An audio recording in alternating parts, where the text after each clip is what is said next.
कभी सोचा है कि एक छोटा सा मैसेज जिसे सबने देखा हो पर किसी ने जवाब ना दिया हो, उसके पीछे की कहानी क्या हो सकती है? आज हम एक ऐसी ही केस स्टडी को समझने वाले हैं जो हमारी डिजिटल दुनिया की एक बहुत गहरी और अक्सर अनदेखी की जाने वाली सच्चाई को सामने लाती है।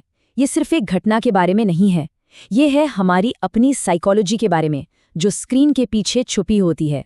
ये इस पूरी कहानी का सार है।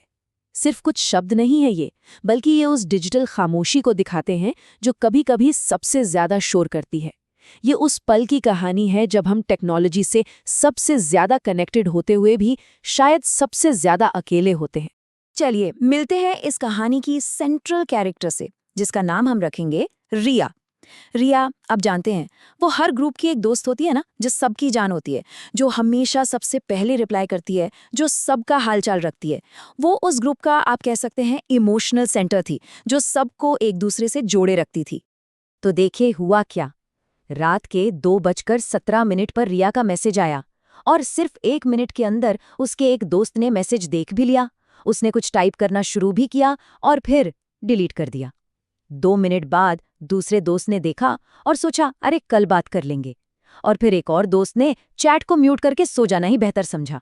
मतलब हर किसी ने एक्शन लेने की जगह खामोशी चुन ली। तो आखिर वो मैसेज था क्या जिस पर इतनी खामोशी छा गई? कोई बहुत बड़ी इमरजेंसी नहीं, कोई ड्रामा नहीं, बस एक बहुत ही सीधा सा छोटा सा सवाल, दोस्तों कोई जाग रहा है?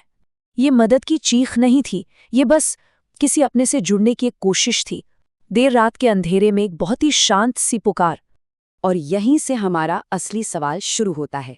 इतने सारे लोग ऑनलाइन थे, मैसेज देख रहे थे, तो फिर कोई भी एक छोटा सा जवाब देने के लिए आगे क्यों नहीं आया? चलिए अब इस कहानी की परतों को हटाते हैं और इसके पीछे की साइकोलॉजी को समझने की कोशिश करते हैं। इसका जवाब ना साइकोलॉजी के एक बहुत ही दिलचस्प कॉन्सेप्ट में छिपा है।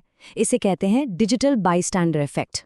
आसान भाषा में कहें तो ये वो सिचुएशन है जब बहुत सारे लोग मौजूद हों तो किसी एक की मदद करने की जिम्मेदारी हर किसी को कम महसूस होती है। हर कोई सोचता है, अरे कोई और कर देगा। और एक ग्रुप चैट, सोचिए जरा, ये तो इस इफेक्ट के लिए एक परफेक्ट माहौल बना देता है, जहां जिम्मेदारी सबकी होती है और इसीलिए किसी की भी नहीं होती। तो कई वजह थीं इस चुप्पी के पीछे। सबसे पहली, डिफ्यूजन ऑफ रिस्पॉन्सिबिलिटी, यानी जिम्मेदारी का बंटवारा। ग्रुप में इतने लोग हैं, कोई तो जवाब दे ही देगा। दूसरी वजह, टेक्स्ट का अस्पष्ट होना। क्या ये सच में इतनी जरूरी बात है? और शायद सबसे बड़ी वजह, नॉन वर्बल संकेतों की कमी। मतलब हम रिया की आवाज का दर्द या उसके चेहरे की परेशानी कुछ भी नहीं देख सकते थे। देखिए, असल जिंदगी में जब हम बात करते हैं तो हम सिर्फ शब्द नहीं सुनते, हम आवाज का उतार चढ़ाव महसूस करते हैं, चेहरे के भाव पढ़ते हैं। लेकिन डिजिटल दुनिया में ये सब गायब हो जाता है। हमारे पास क्या बचता है? सिर्फ स्क्रीन पर कुछ शब्द और इमोजी। इसी को एम्पैथी गैप कहते हैं, एक ऐसी खाई जहां भावनाओं को समझने वाला कनेक्शन कमजोर पड़ जाता है। लेकिन ये कहानी यहीं पर खत्म नहीं हुई। रात की वो गहरी खामोशी अगली सुबह एक भयानक कोहराम में बदलने वाली थी। अगली सुबह उनके फोन पर ग्रुप चैट की नोटिफिकेशन नहीं बजे, बल्कि सीधे फोन कॉल्स की घंटी बजी। ये जो बदलाव था ना, एक नॉर्मल मैसेज से एक अर्जेंट कॉल का, ये अपने आप में ही एक चेतावनी थी कि कुछ बहुत बहुत गलत हो गया है। और उस कॉल पर जो खबर थी उसने सब कुछ बदल कर रख दिया। रिया अब हमारे बीच नहीं रही। ये खबर सुनते ही सबने जो सबसे पहला काम किया वो था उस ग्रुप चैट को खोलना, और सबकी नज़र सिर्फ एक ही चीज़ पर जाके टिक गई, रिया का वो एक अकेला, वो एक अनआंसर्ड मैसेज। और अब जवाबों की बाढ़ आ गई। सॉरी, क्या हुआ, मैंने मैसेज देखा नहीं था। लेकिन अब इन सब बातों का कोई मतलब नहीं था। रात के उस खामोशी के सामने सुबह का ये शोर बहुत खोखला और बेमानी लग रहा था। तो इस पूरी कहानी से, इस दुखद घटना से हम क्या सीखते हैं? हमारी डिजिटल दुनिया में हमारी जिम्मेदारियों के बारे में ये हमें क्या सिखाती है? जो सीन का टिक होता है ना, वो सिर्फ एक टेक्निकल फीचर नहीं है, ये एक तरह का सामाजिक समझौता है।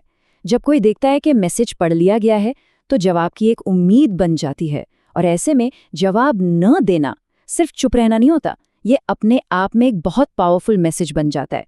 और किसी मुश्किल घड़ी में ये मैसेज बिल्कुल अकेले छोड़ दिए जाने जैसा महसूस हो सकता है। और इस कहानी की सबसे दिल तोड़ने वाली सच्चाई यही थी कि इस बार रिया की तरफ से वो टाइपिंग वाला निशान कभी नहीं दिखने वाला था। एक डिजिटल खामोशी जो अब हमेशा के लिए थी। ये कहानी हम सबके लिए एक बहुत ज़रूरी सवाल छोड़ जाती है। जब देर रात किसी की एक छोटी सी पुकार हमारी स्क्रीन पर चमकती है, तो हमारी जिम्मेदारी क्या बनती है? हमें याद रखना होगा, ये सिर्फ एक टेक्स्ट मैसेज नहीं होता। ये एक इंसान से जुड़ने का मौका होता है, और कभी-कभी ये एक जीवन रेखा भी हो सकती है।